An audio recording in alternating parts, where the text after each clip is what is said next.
शायद आपको याद हो 2019 का वो फेमस न्यूज़ क्लिप जब प्राइम मिनिस्टर नरेंद्र मोदी हक करके कंसोल करते हैं इसरो के फॉर्मर चेयरमैन के सिवन को चंद्रयान 2 के फेल हो जाने पर। चंद्रयान 2 का ग्राउंड स्टेशन से कम्युनिकेशन लूज हो जाने का पेन हम सब ने साथ में एक्सपीरियंस किया था। और उसके बाद 23 अगस्त 2023 को पूरे भारत ने साथ में जश्न मनाया जब चंद्रयान 3 ने सक्सेसफुली सॉफ्ट लैंडिंग की। इंडिया पहली ऐसी कंट्री बना जिसने मून के साउथ पोल पे अपना स्पेसक्राफ्ट उतारा।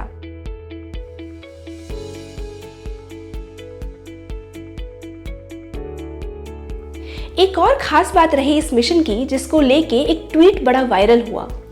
न्यूज़ थिंक ने एक पोस्ट डाला एक्स पे जो पहले ट्विटर हुआ करता था, जिसमें उन्होंने बताया कि चंद्रयान 3 मिशन की कॉस्ट जो है लगभग $75 मिलियन, वो आधी से भी कम है फिल्म इंटरस्टेलर के बजट से जो था $165 मिलियन। इस ट्वीट पर एलोन मस्क जो कि चेयरमैन है एक्स के, उन्होंने भी अपना रिएक्शन दिया। पर यहाँ एक मेरा सवाल है आपसे, इस तरह के मेजर स्पेस मिशंस जैसे मंगलयान जो कि प्लैनेट मार्स के सरफेस को स्टडी करने के लिए था, या फिर आदित्य L1 जो कि सन के एटमॉस्फेयर को स्टडी करने के लिए भेजा गया, क्या यहीं तक लिमिटेड है इन स्पेस मिशंस का इम्पैक्ट हमारी लाइफ में?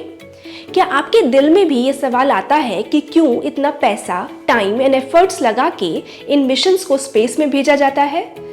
क्या बेहतर नहीं होता अगर यही मनी एंड एफर्ट्स हम यहाँ रहने वाले लोगों के कंडीशंस को बेहतर करने में लगाते? तो चलिए इस सवाल के जवाब से पहले किसी भी चीज़ को स्पेस में लॉन्च करने के बेसिक्स को क्लियर कर लेते हैं। आपने दिवाली पे कभी ना कभी जरूर रॉकेट्स वाले फायर क्रैकर्स उड़ाए होंगे जो कि आसमान में जाके कलरफुल डिस्प्ले दिखाते हैं। ये रॉकेट्स न्यूटन के थर्ड लॉ ऑफ मोशन पे बेस्ड होते हैं जो कहता है that every action has an equal and opposite reaction. जब रॉकेट की सूतली को जलाते हैं तो उसके अंदर का गन पाउडर एक्सप्लोड करता है और बहुत सारी हीट एंड गैस को प्रोड्यूस करता है। इन गैसेस के प्रेशर के अगेंस्ट ऑपोजिट रिएक्शन में एक फोर्स जनरेट होता है जिससे ये रॉकेट हवा में उड़ जाते हैं। और यही कॉन्सेप्ट अप्लाई होता है स्पेस साइंस में भी। स्पेस में किसी स्पेसक्राफ्ट को भेजने से पहले उसको एक रॉकेट में रखा जाता है। रॉकेट में फ्यूल डाला जाता है जिसको प्रोपेलेंट कहते हैं।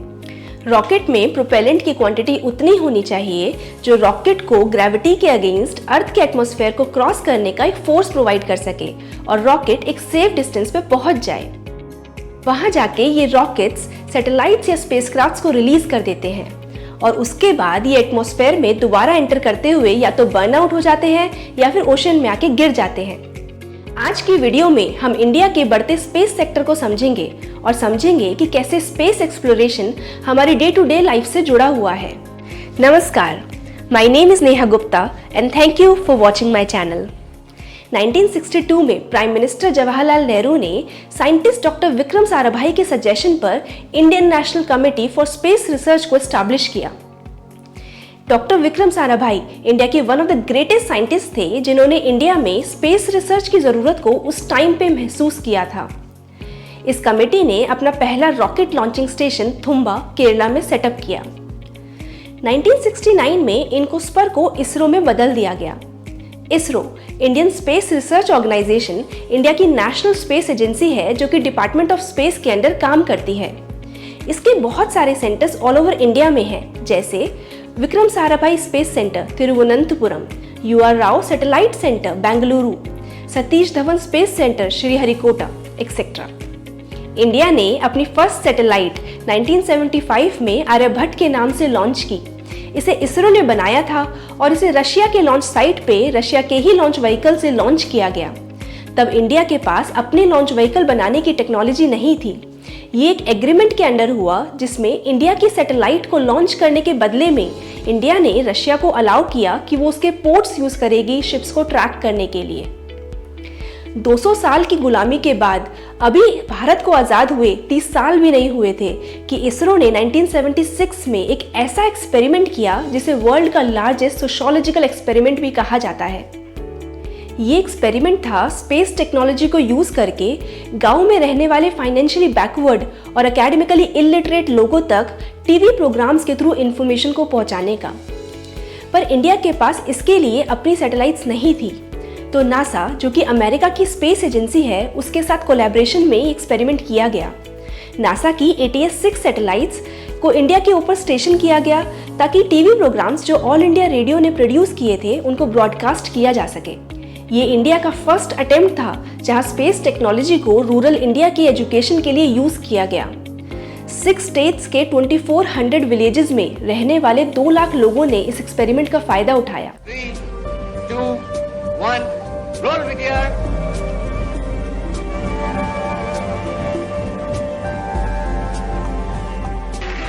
आज पहले दफे इतने दूर होते हुए भी मेरी आवाज और मेरी तस्वीर आपके सामने है इस उपग्रह द्वारा। इसके बाद बहुत सारी कंट्रीज जैसे कनाडा, चाइना, लैटिन अमेरिका ने सिमिलर एक्सपेरिमेंट किए और यही एक्सपेरिमेंट बेस बने इंडिया के first successful satellite programme INSAT का। INSAT Indian national satellite system 1982 में फर्स्ट टाइम लॉन्च की गई और 1983 में सक्सेसफुली प्लेस कर दी गई, जिसने इंडिया के telecommunication, television, radio broadcast, weather forecast, search and rescue operation में एक रिवॉल्यूशन लेके आया। इंडिया के रिमोटेस्ट एरियाज में सैटेलाइट्स के through agriculture, health, government policies से रिलेटेड जरूरी जानकारी को लोगों तक पहुंचाया गया टीवी एंड रेडियो प्रोग्राम्स के थ्रू। न सिर्फ दिल्ली के या वो जो मेरे सामने बैठे हैं, लेकिन लाखों लाखों भारतवासी जो इंसाफ के द्वारा इस समारोह को देख रहे हैं। इंडिया का स्पेस सेक्टर बहुत तेजी से आगे बढ़ रहा था और हम लोगों तक इसके रिजल्ट्स पहुंच रहे थे। 1984 में रशिया ने एक manned space flight mission launch किया जिसका नाम था सोयूज T-11। इस मिशन में राकेश शर्मा, जो कि एक इंडियन एयरफोर्स के पायलट थे, वो ऐसे फर्स्ट इंडियन बने जो स्पेस में गए। उस टाइम के प्राइम मिनिस्टर इंदिरा गांधी ने स्पेस से ही राकेश शर्मा से बात की थी और उनसे पूछा था कि ऊपर से भारत कैसा दिखता है, जिस पर राकेश शर्मा ने कहा कि मैं बगैर किसी झिझक के कह सकता हूँ, सारे जहां से अच्छा। ऊपर से भारत कैसा दिखता है आपको?